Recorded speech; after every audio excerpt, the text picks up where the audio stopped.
Left stood up and publicly humiliated by her mediocre boyfriend, humble book archivist Clara is ready to hide her tears and flee the crowded restaurant. That's until a devastatingly powerful stranger slides into the empty seat.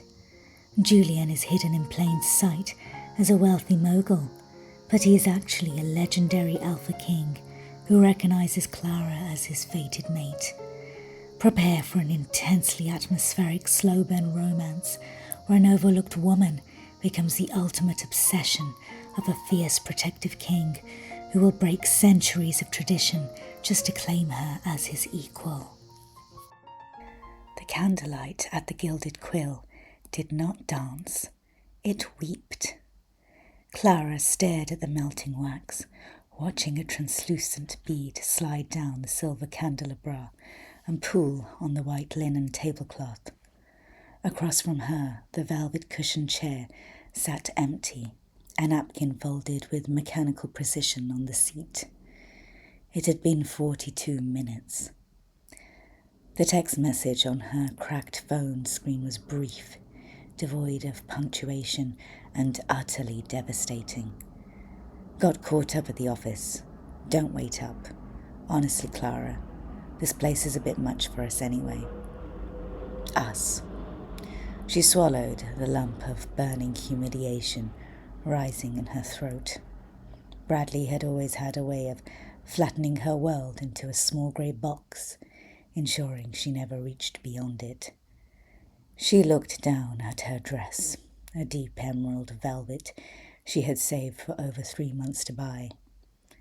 She had spent an hour taming her curls, wanting just for once to feel like she belonged in a room that smelled of expensive perfume, aged mahogany and old money.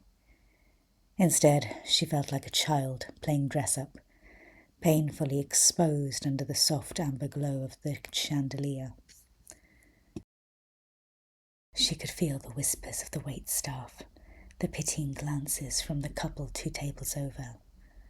Clara closed her eyes, her fingers gripping the edge of the table. She just needed to breathe, to gather enough dignity to stand up, pay for her untouched water, and retreat back to her quiet, lonely apartment, where her only company was the scent of old paper and leather bindings from her restoration shop. He is a fool. The voice was low, a rich, dark baritone that vibrated straight through the soles of her shoes and echoed in her chest. It sounded like silk dragged over gravel. Clara's eyes snapped open.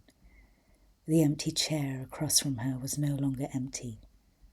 The man sitting there looked as though he had been carved from the dark architecture of the city itself. His shoulders were impossibly broad, filling the frame of a perfectly tailored charcoal suit, but it was his face that made the breath catch violently in her throat. Sharp, aristocratic angles, a jawline shadowed by a day's growth of dark stubble, and eyes that were the exact aged colour of midnight whiskey. "I beg your pardon," Clara whispered, her defense walls instantly slamming into place. "The man who left you here," the stranger said, his gaze locking onto hers with an intensity that made the rest of the bustling restaurant simply fade into white noise. "He is a fool, a man given a diamond who complains that it does not fit in his pocket, deserves to walk empty-handed." "You shouldn't be sitting here," she said, though her voice lacked any real conviction. The sheer warmth radiating from him was a physical force, melting the icy chill of embarrassment that had settled in her veins. "Probably not," he agreed smoothly, a ghost of a smile touching his lips. As he leaned forward into the candlelight, Clara caught the faint, intoxicating scent of him. Cedarwood, rain-soaked earth, and something primal, fierce, and utterly intoxicating. "But I find myself entirely incapable of moving," My name is Julian." Before she could protest, he raised a hand, a subtle flick of his wrist. Instantly, the waiter who had ignored Clara for the better part of an hour was at their side, bowing so low his forehead nearly touched the table. "My lord," the waiter murmured, his voice trembling, "we did not expect you tonight." "Bring us the vintage Merlot from the private cellar," Julian commanded, his tone effortless, accustomed to absolute obedience. "And the chef's tasting menu for 2. "Right away, my lord." As the waiter scurried away, Clara stared at Julian, her heart hammering against her ribs like a trapped bird. "Who are you?" "Tonight, just a man who appreciates exquisite things." "That colour was made for you. It matches the fierce intelligence in your eyes," he said softly, his golden whisky eyes tracing the lines of her face, stopping on the emerald fabric of her dress. Clara felt a flush creep up in her neck, but she lifted her chin, refusing to be mocked. "You don't know anything about my intelligence, Mr. Julian. You just saw a girl being stood up and decided to play the saviour." Julian's smile widened, revealing a flash of teeth. For a split second, the candlelight caught the edge of his canines. They seemed just a fraction sharper than normal, giving him a dangerous predatory edge. But there was no malice in his expression, only a profound, breathless reverence. "Tell me," he murmured, leaning his chin on his hand. "Tell me everything. Let me learn." What followed was a blur of hours that felt like minutes. Julian did not drive the conversation. He invited her into it. When he discovered she was an conservator, a woman who spent her days painstakingly restoring centuries-old books and manuscripts, he didn't glaze over as Bradley always had. He had listened as if her words were scripture. "People think old things are useless because they're fragile," Clara said, her passion overtaking her usual reverence. She swirled the dark red wine in her glass. "But fragility isn't weakness. It's just history waiting for someone gentle enough to understand its worth." Julian's gaze darkened, a profound, heavy silence settling between them. "And do you find many people who understand that kind of worth, Clara?" "No," she admitted softly, looking down at her glass. "Most people prefer things that are new, easily replaced, and disposable. It's lonely sometimes, holding on to things that the rest of the world has forgotten." "Duty is a lonely path," Julian said. His voice carried a weight that seemed to span generations. "To be the custodian of something greater than oneself, it requires a soul that is willing to burn in the dark so others can have light. It is not a burden for the faint of heart. It makes you worthy, Clara, more than you know." She looked up, struck by the sheer gravity of his words. "You speak as if you know what that feels like." "I do," he said quietly. For a fraction of a second, the amber in his eyes flared, glowing with an internal otherworldly light that made the hairs on Clara's arm stand up. A wave of pure, undeniable power rippled through the air, vibrating against her skin like a low-frequency hum. It should have terrified her. Instead, it felt like a heavy, protective blanket settling over her shoulders. They talked until the restaurant was completely empty, the staff waiting at a respectful, terrified distance. When Julian finally escorted her to the door, the cool night air hit them. He turned to her, taking her hand. Her skin was incredibly hot, sending a shiver of electricity up her spine. He did not lean in for a clumsy kiss. Instead, he bowed his head and pressed his lips gently, reverently to her forehead. The gesture was so tender, so overflowing with a quiet promise, that tears prickled the back of her eyes. "Thank you for saving my night," she whispered. "You have it backward, Clara," he murmured. He reached into his jacket, pulling out a thick, heavy card, pressing it into her palm. "You saved mine." Before she could reply, a sleek black car pulled to the curb. He stepped inside with a soft purr of the engine. He was gone.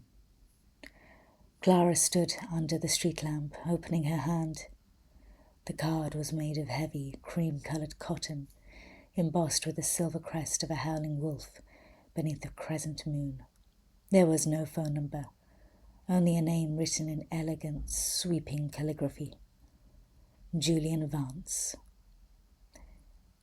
Before we continue, please take 2 seconds to like this video, share your thoughts in the comments, and make sure you subscribe to the channel for more immersive stories told by an actual human. Now let's return to Clara and Julian. The next morning, Clara's world shattered.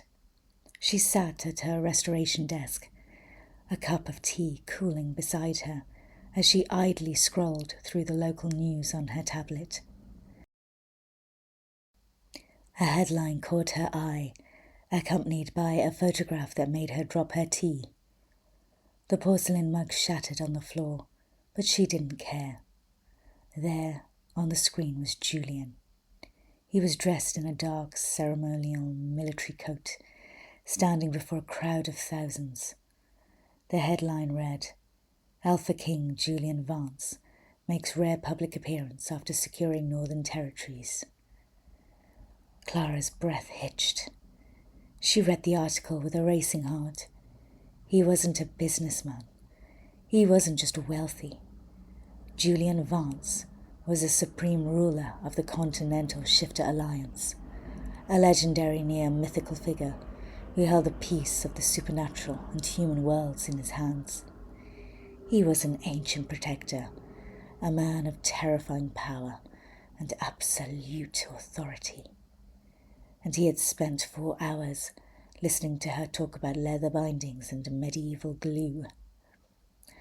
A week passed. Clara tried to convince herself it was a dream, a beautiful anomaly. She went back to her quiet life, her fingers working meticulously on a 14th century ledger, but the phantom warmth of his touch lingered on her skin, a constant aching pull in her chest.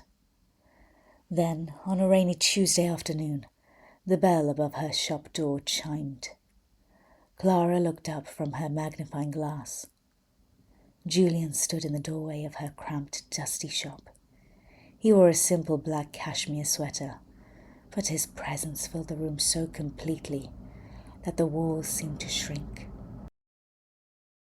"You didn't call," he said. His voice was a low, teasing rumble. "You didn't leave a number, Your Majesty." Clara replied, her heart pounding, a mixture of awe and sudden nervousness making her voice shake.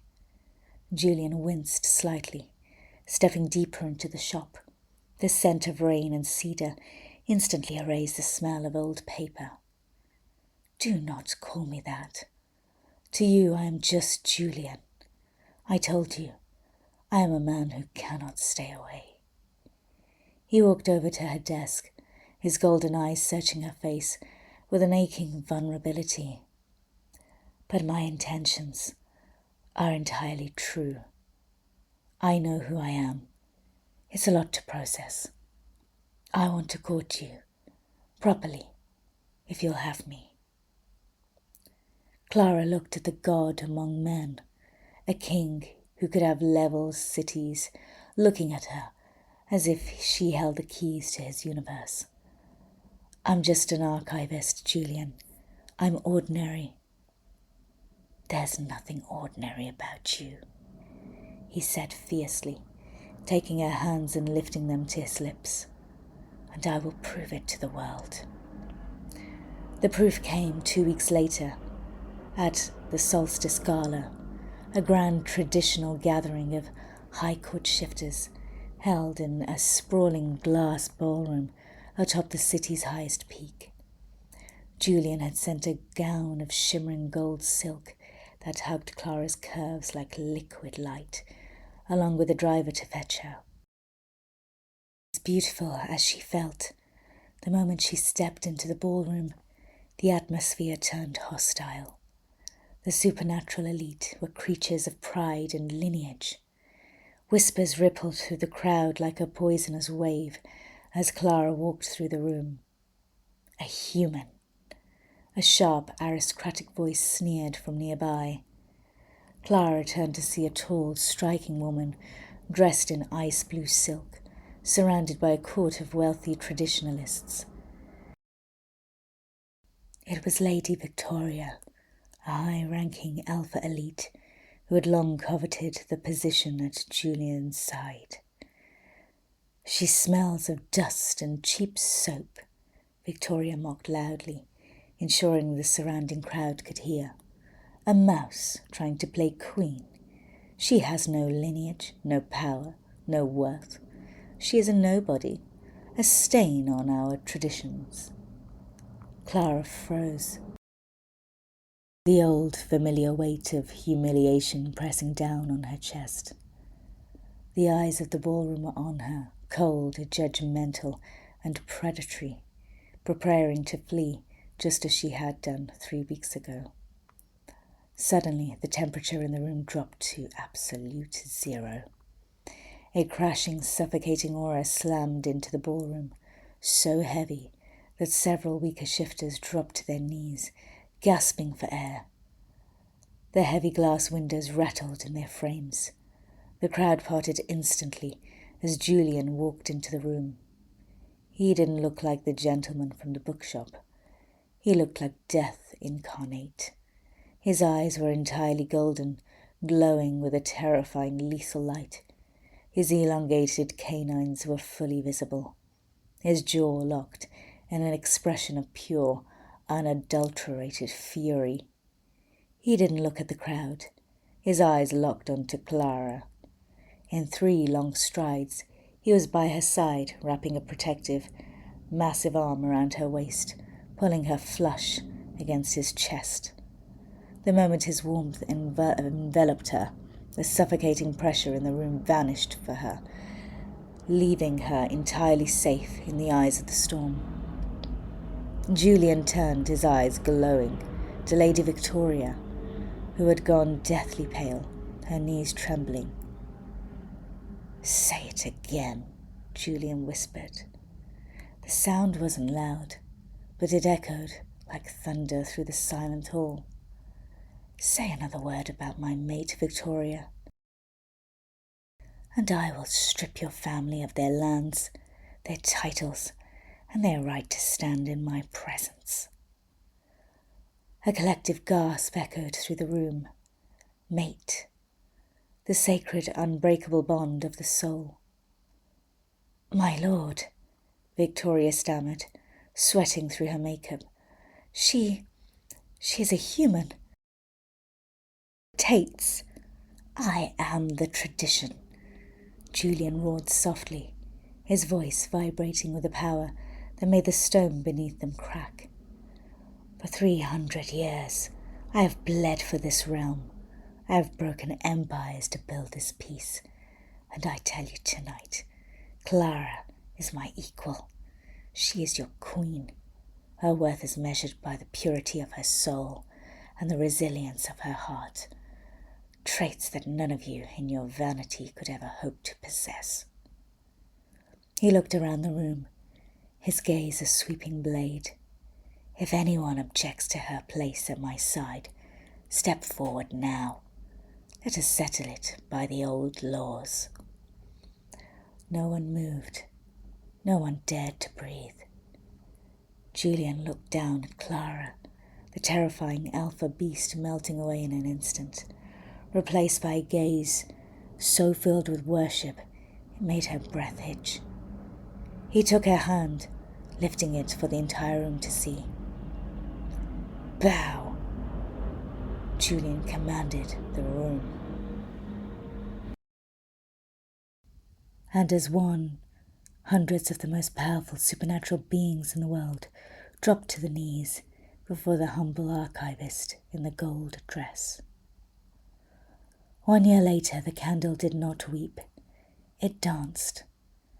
They stood on the balcony of Julian's ancestral estate, overlooking a valley of whispering pines, under a canopy of 1,000,000 stars.